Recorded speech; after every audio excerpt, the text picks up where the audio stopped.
کہ بسم اللہ الحمدللہ والصلاۃ والسلام علی رسول اللہ. میں معذرت چاہتا ہوں، یہ چند ایک منٹ کی تاخیر ہوئی، کچھ ٹیکنیکل مسئلہ تھا، اس کو ہم حل کرنے کی کوشش کر رہے تھے.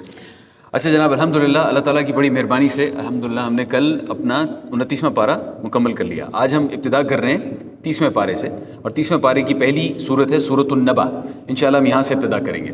کل جب ہم کر رہے تھے کون سی صورت؟ سورۃ المرسلات. کل ہم سورۃ المرسلات کر رہے تھے، اور وہاں پر میں نے آپ سے ذکر کیا تھا کہ سورۃ المرسلات، سورۃ النبا اور اس کی بالکل فوراً بعد ہے سورۃ النازعات. ان تینوں کے اندر جن ٹاپکس پر، جن مضامین کے اوپر بات کی گئی ہے وہ بہت مشترک ہیں، ایک دوسرے سے ملتے جلتے ہیں.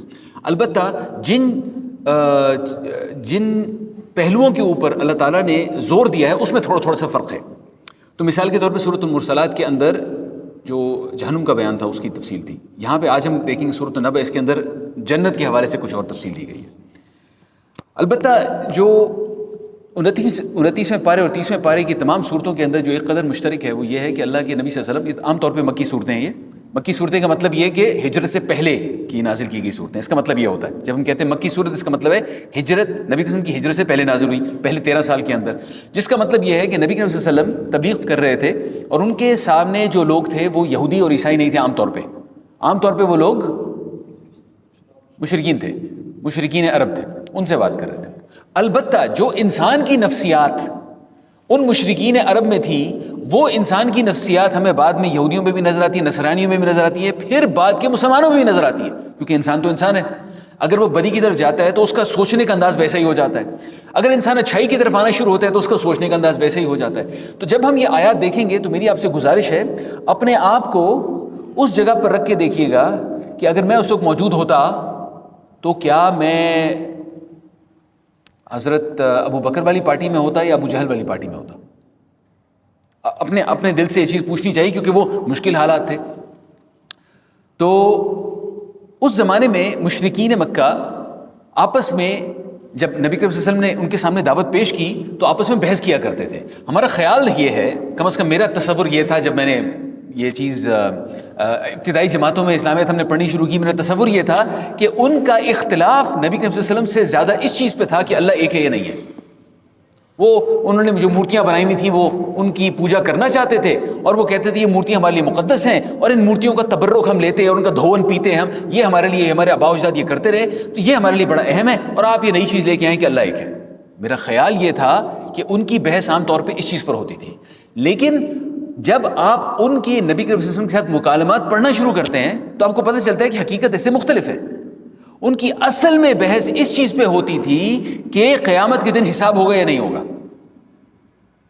ٹھیک ہے، توحید کے اوپر ایک اختلاف تھا، لیکن وہ توحید کو پھر بھی کچھ نہ کسی طریقے سے اگنور کر دیتے تھے. کیوں؟ کیونکہ نبی کے وسلم سے پہلے بھی 3-4 ایسے لوگ ان کے ہاں اپنے موجود تھے. ورقہ بن نوفل ان میں سے ایک تھے.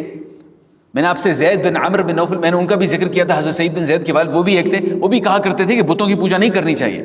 تو وہ لوگ یہ چیز سن چکے تھے پہلے کہ کچھ لوگ کہتے ہیں اس طرح. مسئلہ انہیں اس چیز سے تھا کہ اگر بتوں کی پوجا کرو گے تو آخرت میں تمہارے ساتھ یہ ہوگا. آخرت میں اگر تم کسی کے اوپر ظلم کرو گے تو آخرت میں تمہارے ساتھ یہ ہوگا. تم جھوٹ بولو گے تو آخرت میں تمہارے ساتھ یہ ہوگا. تم کوئی بھی ایسا کام جو اللہ نے منع کیا جسے کرنے سے وہ کرو گے تو آخرت میں تمہارے ساتھ یہ ہوگا. ان کو اصل میں مسئلہ اس چیز کے ساتھ تھا. تو یہ 29ویں پارے اور 30ویں پارے کی جتنی بھی صورتیں ہم دیکھتے آ رہے ہیں، آپ دیکھ رہے ہیں ان میں بار بار قیامت کا ذکر ہے، بار بار اس کے اندر جہنم کا ذکر ہے، جنت کا ذکر ہے، بار بار. وہ اس لیے کہ ان لوگوں کے ساتھ جب گفتگو کی جاتی تھی اس گفتگو میں بار بار یہ موضوع سامنے آتا تھا کہ یار اے محمد صلی اللہ علیہ وسلم، آپ جو باتیں کہتے ہیں یہ عجیب عجیب بات کہتے ہیں. آج تک ہم نے کبھی یہ بات سنی نہیں کہ حساب لیا جائے گا ہمارا ان چیزوں کے اوپر. یہ تو میری پراپرٹی ہے نا، میں جو کروں اس کے ساتھ. یہ جو حضرت بلال ہیں، امیہ بن خلف کہتا تھا حضرت بلال ہیں یہ تو میری پراپرٹی ہے، یہ تو میرا غلام ہے نا، میری پراپرٹی ہے، میں جو مرضی کروں. انمار جو کہ حضرت خباب بن الارت کی مالکہ تھی. حضرت خباب بن الارت ایک عرب غلام تھے، ان کو غلام بنا لیا گیا تھا بچپن میں. ان کے قبیلے پہ حملہ ہوا، دوسرے قبیلے نے غلام بنا لیا، ان کو بیچ دیا. وہ بکتے بنی خزاعہ کی عورت تھی انمار، اس کے پاس آ گئے. اب وہ کہتی تھی یہ تو میری پراپرٹی ہے، میں جو مرضی کروں اس کے ساتھ. وہ جو ان کے اوپر ظلم کیا جاتا تھا ان غلاموں کے اوپر، وہ اس ظلم کو بھی سمجھتے تھے کہ یار یہ میری ملکیت ہے، میں جو مرضی کروں. تم کہہ رہے ہو کہ اللہ میرے سے حساب لے گا، میں اس کے ساتھ کیا کر رہا ہوں. یا جو یہاں پہ غریب سے لوگ ہیں جیسے حضرت یاسر کی فیملی، حضرت یاسر، حضرت سمیہ اور ان کا بیٹا عمار، ان کے ساتھ تمہارا خیال ہے کہ میں اگر ظلم کروں، ان کو میں نے برچھا مار کے مار دیا تو میری پراپرٹی ہے، میں جو مرضی کروں، مجھ سے کون ہے پوچھنے والا؟ اس مکے کا سردار ہوں میں. میرے بڑے بیٹے ہیں جناب، بڑی پراپرٹی ہے میری، یہاں پہ میری ملکیت، بہت ساری زمین ہے، اوپر طائف میں بھی میری بڑی زمین ہے، بڑے بڑے لوگ آتے ہیں میرے پاس، جب حج پہ آتے ہیں میرے پاس مہمان بنتے ہیں، تمہیں پتہ ہے میں کون ہوں، تم کہہ رہے ہو مجھ سے حساب لیا جائے گا. اس قسم کی گفتگو ہو رہی تھی. تو یہ جو صورت ہے، اس صورت کی ابتدا بھی وہیں سے ہوتی ہے.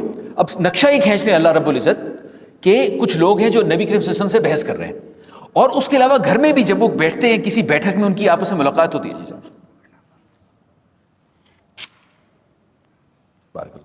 اچھا، جب بھی وہ آپس میں بیٹھتے ہیں کسی ڈرائنگ روم میں، کہیں پہ بیٹھک میں، ان کی آپس میں گفتگو ہوتی ہے، تو اس گفتگو میں بھی بار بار یہ چیز آتی ہے، بھائی یہ محمد صلی اللہ علیہ وسلم کیا کہہ رہے ہیں آج کل، کیا کہنا شروع کر دیا انہوں نے، ہم نے تو پہلے کبھی یہ بات نہیں سنی تھی. وہ الفاظ ہیں جناب، اور الفاظ یوں شروع ہوتے ہیں، اعوذ باللہ من الشیطان الرجیم، بسم اللہ الرحمن الرحیم، عما یتساءلون. یہ لوگ کس چیز کے بارے میں پوچھ رہے ہیں؟ عن النبأ العظیم، کیا اس بڑی خبر کے بارے میں پوچھ رہے ہیں؟ اس بڑی خبر کے بارے میں شہمگوئیاں کر رہے ہیں. اس بڑی خبر کے کون سی بڑی خبر ہے؟ قیامت کی خبر ہے. یہ قیامت کی خبر کے بارے میں چہمگوئیاں کر رہے ہیں، آپس میں اپنی اپنی جو ہے نا بیچ کے اندر اپنی اپنی رائے دے رہے ہیں کہ نہیں میرے خیال میں یوں ہوگا، میرے خیال میں یوں ہوگا. ان کا مسئلہ یہ تھا کہ اگر آپ قیامت کے بارے میں بات کریں تو اپنی زندگی میں تبدیلی کرنی پڑتی ہے. اگر کہیں اللہ ایک ہے، یہاں پہ بات چھوڑ دیں، یہاں سے آگے بات نہ بڑھائیں، تو اپنی زندگی میں تبدیلی نہیں کرنی پڑتی. تو ٹھیک ہے یار اللہ ایک ہے، ٹھیک ہے اللہ ایک ہے، ٹھیک ہے، اس کا مجھ سے کیا تعلق. جب کہیں گے حساب ہوگا تو اپنی زندگی میں تبدیلی کرنی پڑتی ہے، اپنا محاسبہ کرنا پڑتا ہے، روز دیکھنا پڑتا ہے بھائی میں نے فلاں کام کیوں کیا، کیسے کیا، اس کو یوں کرنا چاہیے تھا، نہیں کرنا چاہیے تھا، اللہ کو کیا پسند آئے گا، میں ایسے کروں جیسے اللہ کو پسند آئے گا. یہ جو محاسبہ ہے نا اپنا، یہ کرنا پڑتا ہے. دوسرا یہ کہ انسان کو عادت ہے جلدی جلدی کرنے کی. آپ کو یاد ہے ہم نے سورۃ القیامہ میں دیکھا تھا اس چیز کے بارے میں، جب اللہ نے حضرت محمد صلی اللہ علیہ وسلم سے بھی کہا لا تحرک به لسانک لتعجل به، جلدی مناسب نہیں ہے، سوائے میں نے کہا تھا ان 3 چیزوں کے. انسان کو عادت ہے جلدی کرنے کی، بس جلدی سے ہو جائے. ہمیں بھی عادت ہے نا ایسی، ہم ایسے کرتے ہیں، وہ فلاں کام کر رہے ہیں بس جلدی سے ہو جائے، بس جلدی سے ہو جائے. اس جلدی میں ہم سے کئی دفعہ غلطی ہو جاتی ہے، کئی دفعہ اللہ معاف کرے ہم سے اللہ تعالیٰ کی نافرمانی بھی ہو جاتی ہے جلدی کے اندر. انسان کو اس جلدی کی عادت ہے. تیسرا یہ ہے کہ انسان اپنی موت کے بارے میں سوچنا پسند نہیں کرتا. سب کو پتہ ہے کہ موت آئے گی، لیکن ہمیں پسند نہیں ہے یہ بات. جو اللہ کے قریب لوگ ہوتے ہیں نا، وہ موت کو باقاعدگی سے یاد کرتے ہیں. حسن البصری رحمۃ اللہ علیہ، وہ جب فوت ہو گئے تو ان کے گھر والوں نے دیکھا کہ انہوں نے ایک کمرہ بنایا ہوا تھا. ان کا خیال تھا، لوگوں کا گھر والوں کا خیال ہوگا نا کہ یہ عبادت کے لیے کمرہ سے، چھوٹا کمرہ کیا کہہ رہا ہوں، جیسے سیڑھیوں کے نیچے نہیں جگہ ہوتی، چھوٹی سی کھوسی ہوتی ہے، اس طرح کی انہوں نے اپنے لیے ایک جگہ مختص کی ہوئی تھی. جب وہ فوت ہو گئے جناب تو انہوں نے کھولا اس کو، اندر گئے تو اندر گھڑا بنا ہوا تھا. وہ سوچتے گھڑا کیوں بنا تھا؟ اس گھڑے کی شکل بالکل قبر جیسی تھی. تو حسن البصری اس کمرے میں جاتے تھے اور اس قبر نما جگہ کے اندر لیٹتے تھے اور تصور کرتے تھے کہ جب میں قبر میں ہوں گا تو میرے ساتھ کیا ہوگا، اپنے آپ کو یاد دلانے کے لیے کہ میری موت آئے گی اور میں اس طریقے سے اندر جاؤں. اپنے آپ کو موت کی یاد دلانا، یہ جناب یہ ہے آخرت کو جب آپ سامنے رکھتے ہیں نا تو بہت ساری چیزیں تبدیل ہو جاتی ہیں. اس دنیا میں سنجیدگی سے رہنا پڑتا ہے، کیونکہ اگر ہم اس دنیا میں سنجیدگی سے رہیں گے تو پھر آخرت میں ہنسنے کھیلنے کا موقع ملے گا.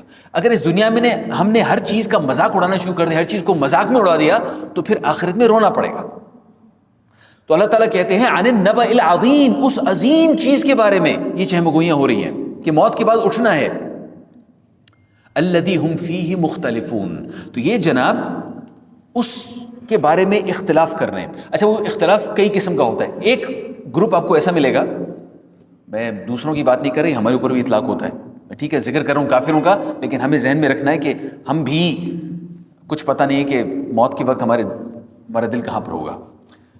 ایک ہوتا ہے جناب مکمل انکار کہ نہیں جی کوئی نہیں، آخرت نہیں آنی، بس یہ زندگی ہے، بس یہی سب کچھ ہے. میں نے خود اپنے ان گناہ گار کانوں سے لوگوں کو یہ کہتے ہوئے سنا ہے.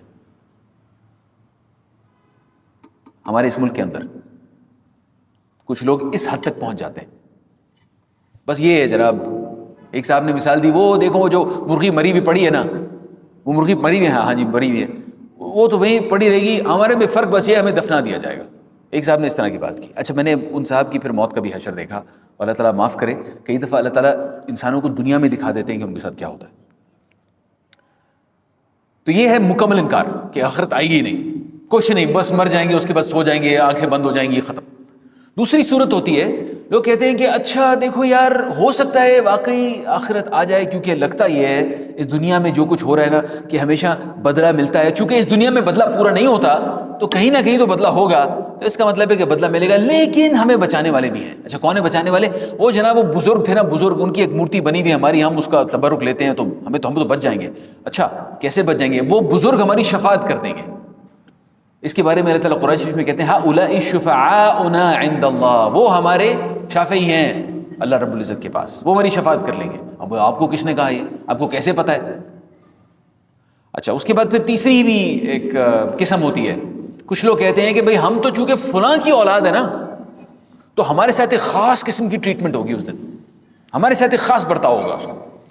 یہ اس کے حوالے سے اللہ تعالیٰ کہتے ہیں کہ جو عیسائی تھے اور یہودی تھے، نصارہ اور یہود، وہ یہ کہا کرتے تھے، سورۃ المائدہ کے اندر ہے نحن ابناء اللہ واحباؤہ، ہم اللہ رب العزت کی نعوذ باللہ ان کا کلام ہم نقل کر رہے ہیں، اولاد ہیں اور ہم اس کے بڑے محبوب ہیں، تو ہمارے ساتھ خاص ٹریٹمنٹ ہوگی۔ تیسرا ہوتا ہے جناب، اب یہاں پہ آ جائیے، ہماری بات ہو رہی ہے، تیسرا رویہ یہ ہوتا ہے کہ چونکہ یار مجھے اس دنیا میں اللہ نے بہت کچھ دیا ہے نا، اس کا مطلب ہے کہ میں اللہ کا بڑا محبوب ہوں اور پھر آگے بھی مجھے دے گا، کیونکہ دیکھو مجھے دنیا میں کتنا دیا ہے، اللہ نے مجھے بڑا کچھ دیا ہے، اور اندازہ یہ ہوتا ہے کہ آگے بھی اللہ پھر بہت دے گا۔ اس کے حوالے سے بھی اللہ تعالیٰ قرآن شریف کے اندر سورۃ الکہف کی ایک آیت ہے وَلَئِن رُدِدتُّ إِلَىٰ رَبِّي لَأَجِدَنَّ خَيْرًا مِّنْهَا مُنْقَلَبًا، اگر میں اپنے رب کے پاس لوٹایا گیا تو پھر تو مجھے اس سے بھی زیادہ ملے گا۔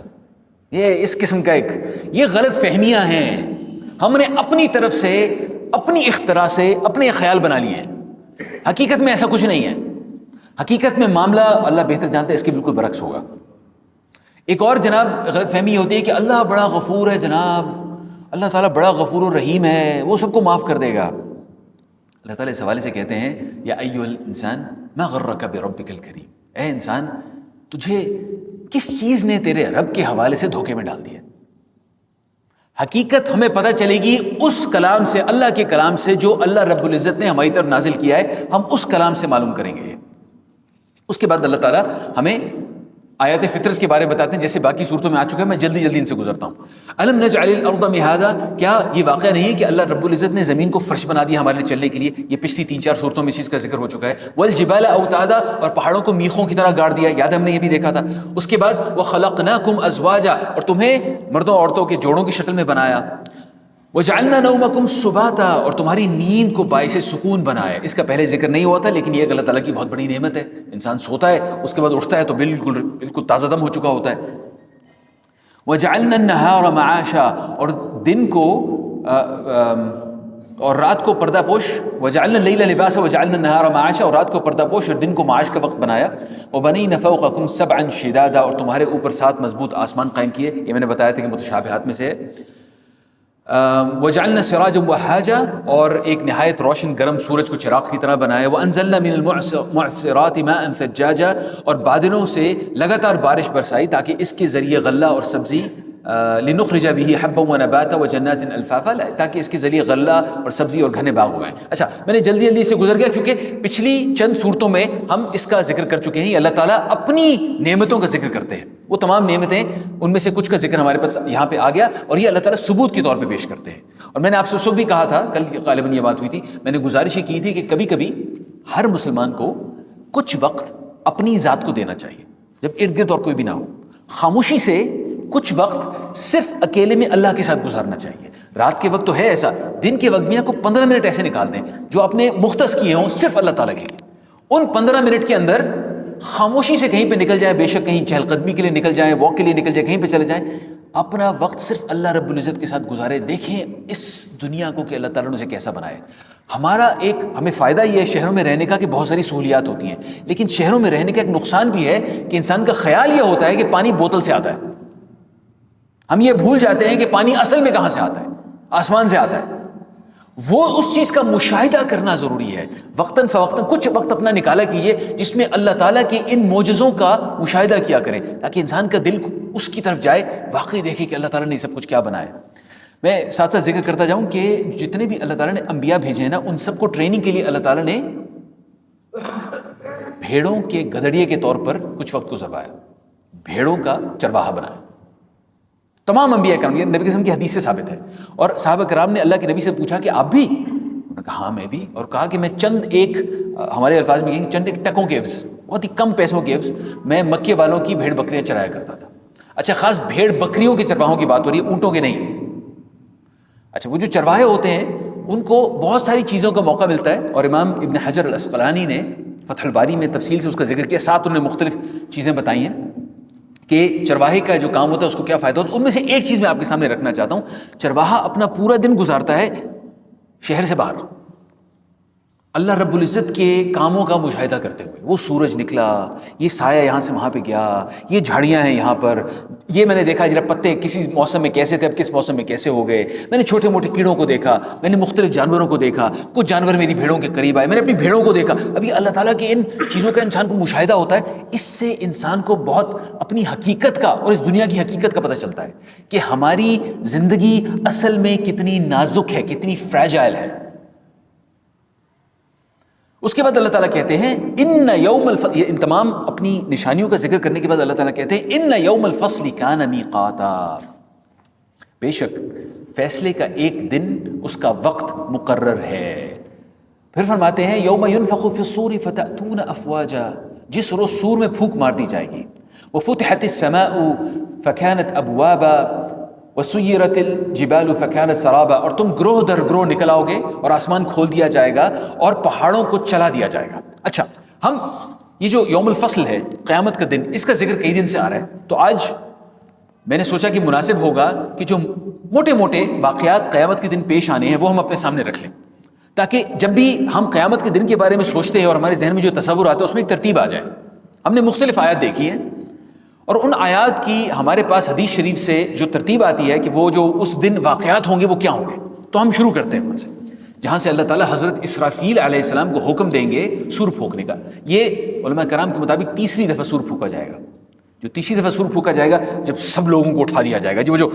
جب قیامت ہوگی، قیامت کا لفظی مطلب ہوتا ہے کھڑے ہو جانا، کھڑے ہو جانا. وہ جو کھڑے ہو جانے والا موقع ہے، پہلے تو سب لوگ مار دیے جائیں گے نا، سب لوگ ختم ہو جائیں گے، پھر جب سے وہ کھڑے ہوں گے وہ ہے قیامت. تو جناب وہ اس میں ابتدائی ہوتی ہے کہ اللہ تعالیٰ حضرت اسرافیل کو حکم دیں گے، اور یہ سورہ یاسین میں ہے وَنُفِخَ فِي الصُّورِ فَإِذَا هُم مِّنَ الْأَجْدَاثِ إِلَىٰ رَبِّهِمْ يَنْسِلُونَ. پھر سور میں پھونک ماری جائے گی اور لوگ اپنی قبروں سے یوں کر کے نکل آئیں گے. اور جب نکلیں گے نا تو وہ خوفزدہ ہوں گے عام طور پہ لوگ، سوائے متقی لوگوں کے، کیونکہ جب متقی لوگ ہوں گے ان کی قبریں کھلیں گی تو ان کو اوپر نکالنے والے بھی ہوں گے، ان کے نیک اعمال ان کو اوپر نکالنے والے بھی ہوں گے. لیکن عام طور پہ لوگ خوفزدہ طریقے سے وہاں سے نکلیں گے. اور اس کے بارے میں صحیح مسلم اور صحیح بخاری دونوں میں روایتیں ہیں کہ اللہ تعالیٰ ایک بارش سی نازل فرمائیں گے اور اس سے لوگ ایسے نکل آئیں گے جیسے پودا نہیں اگتا، بڑی تیزی سے ہوگا، تیزی سے نکل آئیں گے. اور جسم کا ایک حصہ ہوگا وہ ہماری ریڑھ کی ہڈی کا چھوٹا حصہ ہوتا ہے پشت پر، وہ رہ جائے گا، باقی سارا جسم گل سڑ چکا ہوگا اس وقت تک، تو وہ رہ جائے گا اور اس سے پھر نکلیں گے. اب اس کا مفہوم کیا ہے، کیسے ہوگا، اللہ بہتر جانتا ہے. جو ہمارے پاس نبی کریم صلی اللہ علیہ وسلم کی طرف سے مستند روایت آئی ہے وہ میں نے آپ کے سامنے رکھ دی.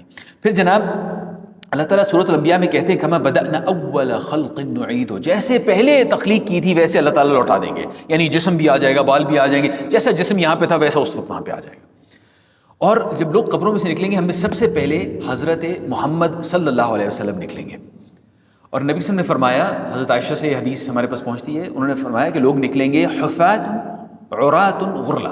اس کا مطلب یہ ہے کہ ننگے پاؤں ہوں گے اور برہنہ ہوں گے اور غیر مختون ہوں گے، یعنی کہ ختنہ نہیں ہوا ہوگا. تو حضرت عائشہ نے بڑی حیرانگی سے اور خوف سے پوچھا کہ یہ تو بھایا کی بات ہے بہت. تو اللہ کے نبی صلی اللہ علیہ وسلم نے کہا کہ بھائی اس دن اتنا سنجیدہ معاملہ ہوگا، اتنا خوف ہوگا لوگوں کے دل میں کہ لوگ ادھر ادھر نہیں دیکھ رہے ہوں گے. پریشانی کا ایسا معاملہ ہوگا کہ لوگوں کے ذہن میں یہ بات نہیں آئے گی. لیکن اللہ رب العزت پھر بھی لباس عطا فرمائیں گے ان لوگوں کو جنہیں اللہ تعالیٰ عزت دیں گے. حضرت ابراہیم علیہ السلام کو سب سے پہلے لباس عطا کیا جائے گا، اس کی وجہ سے کہ جب انہیں آگ میں پھینکا جا رہا تھا تو مشرکوں نے ان سے لباس چھین لیا تھا اور ان کو اس حالت میں آگ میں پھینکا تھا. تو اللہ رب العزت سب سے پہلے ان کو لباس عطا فرمائیں گے اور پھر باقی لوگوں کو بھی ان کے اعمال کے مطابق پھر لباس عطا کیا جائے گا متقی لوگوں کو. اس کے بعد جناب، اور میں موٹے موٹے واقعات بتا رہا ہوں، ان کی بہت تفصیل ہے. اللہ کے نبی صلی اللہ علیہ وسلم نے کوئی تفصیل نہیں چھوڑی، بہت ساری تفصیل ہے. اور اس کے جناب اس کے اندر انسان غرق ہو جاتا ہے دیکھتے ہوئے کہ سوچتے ہوئے کہ اچھا پھر کیا ہوگا، پھر کیا ہوگا، پھر کیا ہوگا. تو میں موٹے موٹے واقعات آپ کو بتا رہا ہوں. جن اور انسان اور چوپائے ان سب کو ایک جگہ اکٹھا کیا جائے گا اور زمین کی حالت بدل چکی ہوگی. زمین کی حالت ایسے ہوگی جیسے کوئی پتیلی روٹی ہوتی ہے نا, لال آٹے والی روٹی جو پتیلی روٹی ہوتی ہے, اس طرح کی اس کی شکل ہو جائے گی. وہاں پہ ان کو اکٹھا کیا جائے گا. اور اللہ تعالیٰ فرماتے ہیں یوم تبدل الارض غیر الارض والسماوات, اس دن زمین کو بدل دیا جائے گا. جیسی زمین جس سے ہم واقف ہیں ایسی نہیں ہوگی, بدل دیا جائے گا, بالکل چٹیل فلیٹ زمین ہوگی. اس طریقے سے اللہ تعالیٰ اس کے بعد کہتے ہیں کہ جس طرح اس دنیا میں خاتمہ ہوا ہے ویسے اٹھایا جائے گا. اچھا یہ بڑی دلچسپ چیز ہے کیونکہ لوگوں کا جس حالت میں خاتمہ ہوتا ہے یہ بھی اللہ کی مرضی ہوتی ہے. شیخ عبد الحمید کشک مصر کے ایک بڑے مشہور خطیب تھے. حکومت کے ساتھ بھی جناب حکومت نے ان کو بڑے عرصے جیل میں بند بھی رکھا, بڑا ان کے اوپر ظلم کیا گیا. ایسے خطیب تھے جناب کہ جو لوگ اس زمانے میں مصر جاتے تھے 1970 کے آخر میں 1980 کی ابتدا میں, وہ کہتے ہیں کہ تم کسی بس میں داخل ہو جاؤ تو کیسٹ ان کی لگی ہوتی تھی, کسی دکان میں داخل ہو جاؤ تو ان کا لیکچر لگا ہوتا, کہیں جاؤ تو اتنے مشہور تھے خطیب. اچھا وہ بار بار ایک دعا کیا کرتے تھے کہ میرے رب مجھے سجدے میں موت دینا, میرے رب مجھے سجدے میں موت دینا. 1996 میں ان کی وفات ہوئی. اس وقت تک حکومت نے ان کو بین کر دیا تھا, ان کا کوئی خطبہ باہر نہیں آتا تھا. اور اللہ تعالیٰ نے ان کو جمعے کے دن سجدے میں موت دی. اور اللہ تعالیٰ کہتے ہیں کہ اس دن لوگوں کو اٹھایا جائے گا اس حالت میں جس دن وہ فوت ہوئے تھے. تو شیخ عبد الحمید کشک سجدے میں اٹھائے جائیں گے. یہ تو ایک اچھے انسان کی نشانی ہے.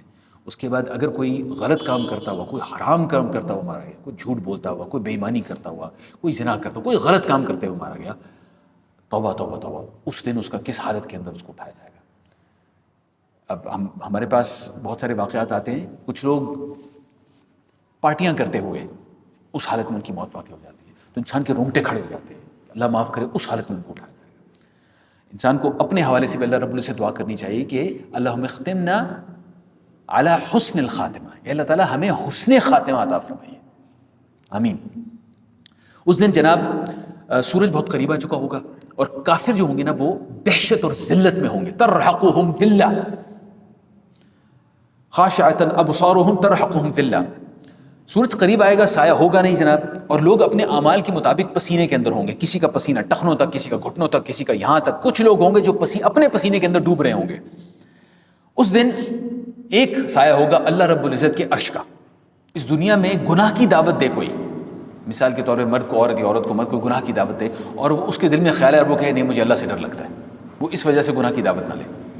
اس کے علاوہ جناب ایک شخص ہوگا جو صدقہ کرتا ہے لیکن چھپ چھپ کے کرتا ہے, کسی کو دکھائے بغیر صدقہ کرتا ہے, وہ اللہ کے عرش کے نیچے ہوگا. اس کے علاوہ وہ شخص جو کہ میں نے آپ کو اس دن بتایا تھا, جو کہ قیامت کے دن وہ شخص ہوگا اللہ کے عرش کے سائے تلے جو کہ اکیلے میں اللہ رب العزت کے بارے میں سوچتا ہے اور روتا ہے, اس کی آنکھوں میں آنسو آ جاتا ہے. اور میں نے کہا تھا کہ اگر نہیں آتا رونا تو زبردستی رلاؤ اپنے آپ کو. جناب یہ لوگ ہوں گے اللہ رب العزت کے عرش کے سائے تلے. اس کے بعد اب لوگ کھڑے ہوں گے, انتظار کر رہے ہوں گے کہ حساب قائم ہوگا. کب ہو کہاں قائم؟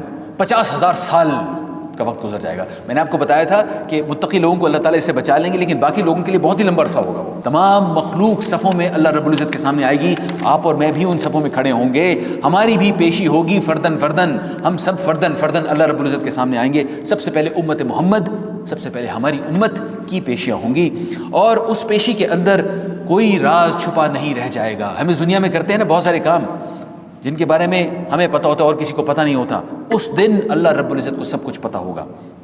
اس کے بعد جناب پھر نامہ اعمال دیا جائے گا. کسی کے دائیں ہاتھ میں دیا جائے گا, کسی کے بائیں ہاتھ میں دیا جائے گا. جس کے بائیں ہاتھ میں دیا جانا ہوگا وہ اپنا ہاتھ پیچھے کر لے گا, کیونکہ اس کو پتہ ہوگا کہ مجھے اب کہاں ملنا ہے. اس کو پیچھے کر لے گا, اس کو وہیں پر اس کے ہاتھ میں دیا جائے گا. تو جس کو دائیں ہاتھ میں دیا جائے گا فسوف یحاسب حسابا یسیرا ینقلب الی اہلہ مسرورا. دائیں ہاتھ میں دیا گیا وہ کہے گا آسان ہو گیا میرا حساب, اپنے گھر والوں کی طرف جائے گا, دیکھو دیکھو مجھے کیا ملا ہے.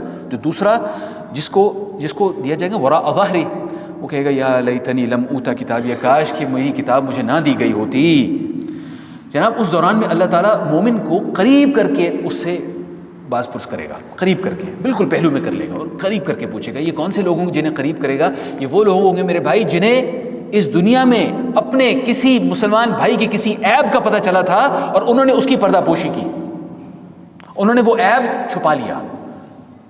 تو اللہ رب العزت اس دن ان کے عیب چھپائے گا. پھر جناب میزان قائم ہوگی, اعمال تولے جائیں گے.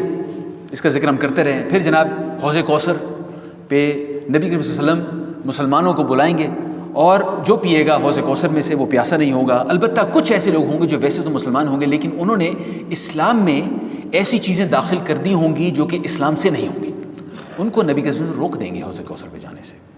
تو یہ بھی ایک اہم چیز ہے جو یاد رکھنے والی ہے۔ پھر جنت یا جہنم کی طرف روانگی ہے، اس روانگی کا راستہ یہ ہے جناب کہ ایک پل ہے، اور اس پل کی جو چوڑائی ہے وہ بال کے برابر ہے اور وہ تلوار کی دھار کے برابر ہے۔ اس پل کے اوپر سے ہر ایک نے گزرنا ہے، آپ نے بھی گزرنا ہے، میں نے بھی گزرنا ہے، اور اس پل کے دوسری طرف پہ جنت کا راستہ ہے، اور اس پل کے نیچے جہنم ہے، اور اس پل کے اوپر سے گزرنے والے لوگوں میں سے کچھ ہوں گے جو پلک جھپکنے میں گزر جائیں گے، جیسے نبی صلی اللہ علیہ وسلم نے فرمایا جیسے بجلی کڑکتی ہے نا، اسپیڈ آف لائٹ، اس طریقے سے گزر جائیں گے۔ وہ اس لیے کہ اس دنیا میں انہوں نے اپنے اوپر جبر کیا ہوگا، صبر کیا ہوگا اور برداشت کیا ہوگا۔ اب یہ جو جب جس قسم کا ظلم ہم ہوتا دیکھتے ہیں مسلمانوں پر، نہتے مسلمانوں کے اوپر ہم دیکھتے ہیں، اس کا ظاہری بات ہے کچھ نہ کچھ بدلہ تو انہیں آخرت میں ملے گا۔ وہ یوں کر کے گزر جائیں گے، وہ پتہ بھی نہیں چلے گا، ادھر سے آئے وہ پہنچ گئے وہاں پر۔ ہم نے اس دن حضرت فاطمہ اور حضرت علی کے گھر کا واقعہ ہم نے دیکھا تھا، انہوں نے کس طریقے سے جو ان کے پاس تھوڑی سی روٹیاں تھیں انہوں نے وہ بھی دے دی لوگوں کو۔ یار اللہ تعالیٰ پورا بدلہ دیتے ہیں، اس دنیا میں جو کچھ ہوتا ہے اللہ تعالیٰ ایک ایک چیز کا حساب رکھتے ہیں۔ وہ یوں کر کے گزر جائیں گے۔ پھر کچھ لوگ ہوں گے جناب جو ہوا کی طرح گزریں گے، یہ نبی صلی اللہ علیہ وسلم کی حدیث کے الفاظ ہیں۔ اس کے بعد کچھ لوگ ہوں گے جو ایسے گزریں گے جیسے کوئی تیز گھوڑا بھاگتا ہے، پھر وہ کچھ چلیں گے اور کچھ کرالنگ، ہاتھ سے ہاتھ یوں کر کے چلیں گے اس کے اوپر، اور جناب ارد گرد سے آنکڑیں آئیں گے، جیسے درانتی ہوتی ہے نا، ہکسی ہوتی ہے، ہک، وہ آئیں گے، وہ پھر لوگوں کو نیچے کھینچیں گے اور وہ لوگ جہنم میں جا کے گر جائیں گے۔ ان میں سے جو مسلمان تھے انہیں جہنم میں کچھ وقت گزارنا پڑے گا اور اس کے بعد پھر انہیں جنت میں جانے کا موقع ملے گا، اور جو مسلمان نہیں تھے وہ پھر ہمیشہ ہمیشہ وہاں پر رہیں گے۔ اللہ تعالیٰ آپ کو بھی بچائے اور مجھے بھی بچائے۔ اب یہ جو میں نے سارا کا سارا معاملہ آپ کے سامنے رکھا ہے میرے بھائیوں، یہ ہے وہ قیامت، یہ ہے وہ قیامت۔ ابھی ہم جنت اور جہنم کی تفصیلوں میں نہیں گئے، یہ وہ قیامت کا دن ہے، یہ وہ دن ہے جس کے بارے میں اللہ تعالیٰ کہہ رہے ہیں ان یوم الفصل کان میقاتا۔ یہ وہ دن ہے، یہ دن بڑا سخت ہے، اس کے بعد تو جو کچھ ہونا ہے سو ہونا ہے، اس دن کی پریشانی بہت سخت ہے۔ میں نے موٹی موٹی چیزیں آپ کو بتائی ہیں، اور میری اللہ رب العزت سے دعا ہے کہ اس دن ہم کم از کم دائیں بازو والے، اور اللہ کرے ہم سابقون میں شامل ہو جائیں، اللہ کرے ہم لوگوں میں شامل ہو جائیں جو پل صراط کے اوپر سے چشم زدن میں گزر جائیں گے، آمین۔ اس کے بعد جناب اللہ تعالیٰ کہتے ہیں جنت کا، جہنم کے بارے میں ذکر کرتے ہیں، پہلے جہنم اس کے بعد جنت کا ذکر آئے گا۔ ان جہنم کانت مرصادا، در حقیقت جہنم ایک گھات ہے۔ گھات کا مطلب یہ ہوتا ہے کہ جہنم میں اللہ تعالیٰ ایسے، آپ یوں سمجھ لیں کہ ایسے جانور، اپنے الفاظ میں کہہ رہا ہوں، پیدا کر دیں گے جو اس جہنم میں ویسے عذاب ہو رہا ہوگا اور وہ گھات میں بیٹھے ہوں گے، جیسے کوئی خونخوار شیر ہوتا ہے نا جو حملہ کر دیتا ہے، اس دن خوف کی حالت یہ ہوگی کہ ویسے عذاب ہو رہا ہوگا، پھر ایسی خطرناک قسم کی بلائیں ہوں گی جو حملے بھی کریں گی۔ مرصاد ہے جہنم۔ للطاغین مآبا، وہ سرکشوں کا ٹھکانہ ہے، ایسے لوگ جو ریبلز ہوتے ہیں نا، جو اللہ تعالیٰ کے ساتھ ریبیلین یا بغاوت کرتے ہیں، ان کا ٹھکانہ ہے۔ لابثین فیہا، اب جو نتنیاہو آج کل جو کچھ کر رہا ہے ذرا اس کو اپنے سامنے رکھ لیں، جس قسم کا ظلم وہ کر رہا ہے، سرکشوں کا ٹھکانہ ہے وہ۔ لابثین فیہا احقابا، جس میں مدتوں پڑے رہیں گے۔ لا یذوقون فیہا بردا ولا شرابا، کسی ٹھنڈے کو پینے کی کسی قابل چیز کا مزہ وہ نہ چکھیں گے۔ الا حمیما وغساقا، کچھ ملے گا تو گرم تپتا ہوا پانی یا پھر پیپ۔ جزاء وفاقا، یہ بھرپور بدلہ ہے، یہ صحیح بالکل حق دیا جا رہا ہے ان کو، اس کا ڈیزرو کرتے ہیں وہ لوگ یہ۔ انہم کانوا لا یرجون حسابا، کیونکہ وہ کسی حساب کی توقع نہیں کرتے تھے۔ یہ صورت کہاں سے شروع ہوئی تھی؟ عما یتساءلون، کس چیز کے بارے میں بحث ہو رہی ہے؟ حساب کے بارے میں بحث ہو رہی ہے نا۔ ان لوگوں نے اس بحث کا نتیجہ نکالا کہ کوئی حساب نہیں ہونا، اب بس دیکھ لو حساب ہو گیا، اور اس کے بعد یہ کچھ ہو رہا ہے۔ وَكَذَّبُوا بِآيَاتِنَا كِذَّابًا، اور اللہ رب العزت کی نشانیوں کو انہوں نے جھٹلایا۔ وَكُلَّ شَيْءٍ أَحْصَيْنَاهُ كِتَابًا، اور اللہ رب العزت نے ہر چیز گن کر لکھ رکھی ہے۔ میرے بھائیو، ہم بہت ساری چیزیں بھول جاتے ہیں، اللہ رب العزت کچھ نہیں بھولتے، ان کے پاس ایک ایک چیز کا حساب ہے، ایک ایک حرکت کا حساب ہے۔ ہم نے کبھی کسی مسلمان کا دل بھی دکھایا ہو، اللہ کے پاس اس کا بھی حساب ہے، وہ حساب بھی لیا جائے گا۔ اپنی عمل کرتے وقت اللہ رب العزت کا خوف دل میں رکھنا وہ واحد حل ہے جس سے ہم انشاءاللہ قیامت کے دن کامیاب ہو سکتے ہیں۔ فذوقوا فلن نزیدکم الا عذابا، اب چکھو مزہ، تمہارے لیے عذاب کے سوا اللہ رب العزت کسی چیز میں اضافہ نہیں کریں گے۔ دوسری طرف کیا ہے؟ ان للمتقین مفازا، یقیناً متقی لوگوں کے لیے، اللہ سے ڈرنے والوں کے لیے کامیابی کا ایک مقام ہے۔ حدائق وعنابا، باغ ہیں، انگور ہیں، وکواعب اترابا، اور دوشیزائیں، وکأسا دحاقا، اور چھلکتے ہوئے جام، لا یسمعون فیہا لغوا ولا کذابا، وہاں وہ کوئی لغو اور جھوٹی بات نہیں سنیں گے۔ یاد ہے ہم نے چند دن پہلے اس چیز کے بارے میں بات کی تھی کہ اس دنیا میں اگر کوئی آپ کے سامنے کوئی فضول قسم کی باتیں کرتا ہے آپ اس میں شامل نہیں ہونا چاہتے، اللہ رب العزت کے لیے آپ کہتے ہیں قالوا سلاما، وہاں سے نکل جاتے ہیں. یہ بھی اس دنیا میں ہمارے اوپر عذاب ہے. اللہ تعالیٰ اس دن وہ عذاب بھی رفع کر دیں گے. وہاں کوئی ایسی ویسی بات نہیں ہوگی آپ کے سامنے. جزاء من ربک عطاء حسابا، جزا اور اپنے رب کی طرف سے با حساب، بالکل حق کے مطابق انعام ہے. رب السماوات والارض وما بینہما الرحمن لا یملکون منہ خطابا، اس نہایت مہربان رب کی طرف سے جو زمین اور آسمان کا اور ان کے درمیان ہر چیز کا مالک ہے، جس کے سامنے کسی کو بولنے کا اختیار نہیں. وہ جب حساب والا دن ہوگا میرے بھائیوں، اس دن لوگ سرگوشیاں کرنے کی بھی کوشش کر رہے ہوں گے. کوئی آواز سنائی نہیں دے گی الا ہمسا، بس اس قسم کی آواز آئے گی اور کوئی آواز نہیں آئے گی. یوم یقوم الروح والملائکۃ صفا لا یتکلمون الا من اذن له الرحمن وقال صوابا. یہ آخری آیات ہیں. اللہ تعالیٰ دوبارہ قیامت کے دن کے اوپر واپس آ گئے ہیں. جہنم کا ذکر ہو گیا، جنت کا ذکر ہو گیا، واپس اللہ تعالیٰ وہاں پہ آگے جہاں سے یہ صورت شروع کی گئی تھی. جس روز روح یعنی حضرت جبرائیل علیہ السلام اور ملائکہ یعنی فرشتے صف بستہ کھڑے ہوں گے، کوئی نہ بولے گا سوائے اس کے جسے رحمان اجازت دے. یہ کب بولیں گے؟ جب انہیں کہا جائے گا گواہی دو، یہ میرا بندہ تھا، اس کے بارے میں گواہی دو، پھر وہ بولیں گے. ذالک الیوم الحق، وہ دن بلا شبہ ہونا ہے، حق ہے اور حق ہے. فمن شاء اتخذ الی ربہ مآبا. اب تمہاری مرضی ہے انسانوں، میرے بندو، تمہاری مرضی ہے. جو چاہے، جس کا جی چاہے اپنے رب کی طرف پلٹنے کا راستہ اختیار کر لے. پلٹنے کا، کیونکہ اللہ رب العزت کو پتہ ہے کہ ہم سب گناہ گار ہیں. پلٹنا ہمارے اختیار میں ہے، جس کا دل چاہتا ہے کر لے. انا انذرناکم عذابا قریبا یوم ينظر المرء ما قدمت یداه ويقول الكافر یا لیتنی كنت ترابا.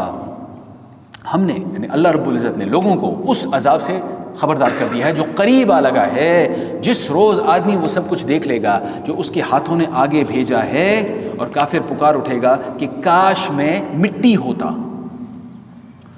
میرے بھائیو، آج کی اس صورت کے اختتام کے اوپر میں آپ کے سامنے حضرت علی رضی اللہ عنہ کا ایک قول رکھنا چاہتا ہوں. حضرت علی فرماتے ہیں، اور یہ صحیح بخاری کے اندر آیا ہے قول، انہوں نے فرمایا اس دنیا کی زندگی تیزی سے ختم ہو رہی ہے اور آخرت کی زندگی تیزی سے قریب آ رہی ہے. دونوں کے اپنے اپنے بچے ہیں. انہوں نے مثال دے کے کہا دونوں کے اپنے اپنے بچے ہیں. تو آخرت کے بچوں میں سے ہو جاؤ اور اس دنیا کے بچوں میں سے نہ ہونا، کیونکہ یہاں پر عمل ہے، حساب نہیں ہے، اور وہاں پر حساب ہے اور عمل نہیں ہے. تو آپ تصور کیجئے میرے بھائیوں کہ ہماری جو بھی اعمال ہیں وہ بچوں کی طرح ہیں. اس دنیا میں ہو سکتا ہے اللہ رب العزت نے کسی کو اولاد دی، کسی کو نہ دی، لیکن اعمال کرنے کا اختیار سب کو دیا. وہ اعمال تصور کر لیجئے کہ ہمارے بچوں کی طرح ہیں. اس دنیا میں ہم اپنے اعمال کی نشو و نما کرتے ہیں، ان کی پرورش کرتے ہیں، اور ان بچوں سے ہماری ملاقات ہوگی آنکھیں بند ہونے کے بعد. پھر آپ کیا چاہتے ہیں کہ وہ بچے کیسے ہوں؟ وہ بچے ایسے ہوں جو کہ آپ کو آگ سے بچائیں گے، یا وہ بچے ایسے ہوں گے جو کھینچ کے آپ کو آگ میں لے کے جائیں گے؟ اللہ رب العزت آپ کو بھی اور مجھے بھی حفاظت سے رکھے، اور جو کچھ ہم نے سیکھا اس پہ عمل کرنے کی توفیق عطا فرمائے. سبحانک اللہم وبحمدک اشہد ان لا الہ الا انت استغفرک واتوب الیک. بسم اللہ الرحمن الرحیم. والعصر ان الانسان لفی خسر الا الذین آمنوا وعملوا الصالحات وتواصوا بالحق وتواصوا بالصبر.